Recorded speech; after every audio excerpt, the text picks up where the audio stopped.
Shri Ganeshaya Namaha. Welcome to the Anant Katha channel. Today I am fortunate to narrate this story, and you are equally blessed to hear it. For this we thank the Lord. According to the Devi Bhagwat Purana, a question often stirred within Shukadeva's mind. How could King Janak, despite the duties of a kingdom, be liberated in life? Vyasa advised Shukadeva to visit King Janak personally to find the answer. Upon receiving this guidance, Shukadeva decided to journey to Mithila. After circumambulating his father in reverence, he set out on foot toward Mithila. His journey led him over Mount Meru in about 2 years, and then he crossed the Himalayas over another year, finally arriving in Mithila. Upon entering Mithila, Shukadeva was astounded by the prosperity and happiness of its people. When the gatekeeper stopped him, asking about the purpose of his visit, Shukadeva replied that he had come, intrigued by the title of the one detached from the world, associated with King Janak, and narrated his long journey on foot. Hearing this, the gatekeeper respectfully invited him inside. Upon reaching the royal palace gates, Shukadeva was stopped again. A short while later, a royal minister approached with folded hands and escorted him inside to a beautiful garden inside the palace.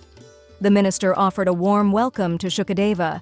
Upon learning of his arrival, King Janak sent his priest ahead and came with his ministers to greet the sage's son. With great respect, the king offered Shukadeva a seat of honor and inquired about his well-being. He warmly returned king's inquiries. Then the king humbly asked Shukadeva, O revered sage, what brings you here with such detachment? Kindly share the reason for your visit. Shukadeva explained, My father Vyasa suggested I marry, advising me that the life of a householder is not necessarily a bondage. Still, I did not accept it. Considering my disinterest in worldly attachments, my father advised me to visit you, the famous King Janak of Mithila, who, while ruling without obstacles, remains unaffected by worldly ties. He assured me that a wise and detached king like you would resolve my doubts. I seek liberation, so please guide me on the path that is suitable for me, whether it be through asceticism, pilgrimages, vows, sacrifices, self-study, service to holy places, or knowledge. Janak replied, A Brahmin who follows the path of liberation should first complete the initiation and stay with a teacher to study the Vedas. After completing his studies and offering due teacher's fee, he should return, marry, and establish a household. As a householder, he should earn wealth lawfully, remain content, refrain from sinful acts, perform fire sacrifices, and always speak the truth, staying pure in thought, speech, and action. After having children and grandchildren, he should eventually enter the forest-dwelling stage. In this stage, through penance, he should conquer desires, anger, greed, arrogance, attachment, and jealousy. After entrusting the responsibility of his wife's protection to his son and attaining detachment from worldly desires, he may take renunciation only if he is truly detached. Only one free from attachments can become a renunciate, no one else. Scholars have prescribed this progression from one stage of life to the next. Shukadeva then asked, Once dispassion and knowledge are fully established in the mind, should one still remain in the household or go to the forests? Janak answered, The senses are powerful and can incite turmoil in the mind of those lacking maturity. Even a monk who desires food, pleasure, or children may not be free from these disturbances. The mind is exceptionally strong, so one should attempt to conquer it gradually through the progression of life stages. Even while living in the household, a tranquil, self-realized person who performs duties as per the scriptures and remains content through self-reflection is indeed free. Though I perform royal duties, I remain detached, freed in life.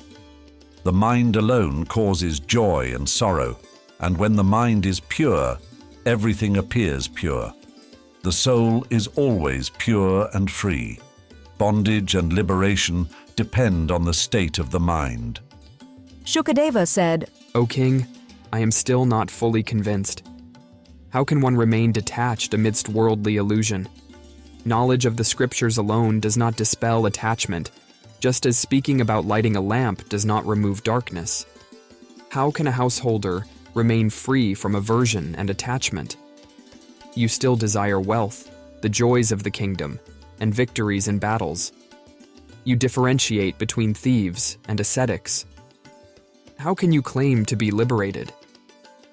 You enjoy delicious meals and consider the kingdom's resources as your own. This seems like pride to me. Janak replied, You have spoken rightly, but please listen to my response.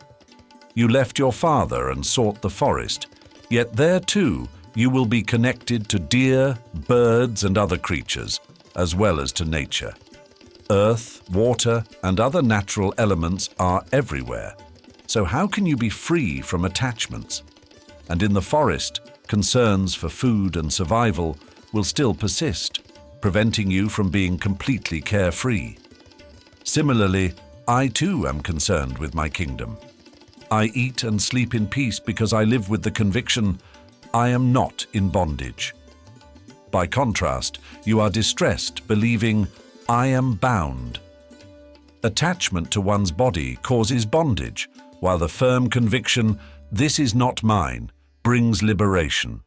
This kingdom, this property, these possessions, none of these are truly mine. This is my firm belief.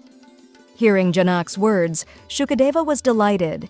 After seeking king's permission, he set out on his return journey to his father's ashram. Vyasa embraced his son with joy upon his return and asked after his well-being. Having observed King Janak's state of detachment even while ruling, he attained great peace and decided to remain in his father's ashram. While pursuing the path of yoga, Shukadeva eventually married a beautiful girl named Pavari, with whom he had 4 sons and 1 daughter. After arranging his daughter's marriage, Shukdeva left the ashram and journeyed to the lovely peaks of Mount Kailash, where he settled in serene meditation. Soon he attained the highest spiritual perfection and transcended to the sky, glowing like the sun. As he ascended, the mountain peak split into 2. Overcome by sorrow at his son's departure, Vyasa reached the mountain peak, crying out. Observing Vyasa's anguish, Lord Shiva appeared to comfort him. O Vyasa, do not grieve, for your son has attained the highest state. You are such a wise father. You should not worry for Shukadeva, who has brought you great renown. Vyasa replied, O Lord, what can I do? My sorrow persists and my eyes yearn for one last vision of my son. Lord Shiva blessed Vyasa, saying, Now you will always see a beautiful shadow of your son beside you. May this vision console you. Vyasa gazed upon the radiant shadow of his son, granted by Lord Shiva. After Lord Shiva departed, Vyasa returned to his ashram, finding solace in the sight of Shukadeva's shadow. Victory to Mother Goddess.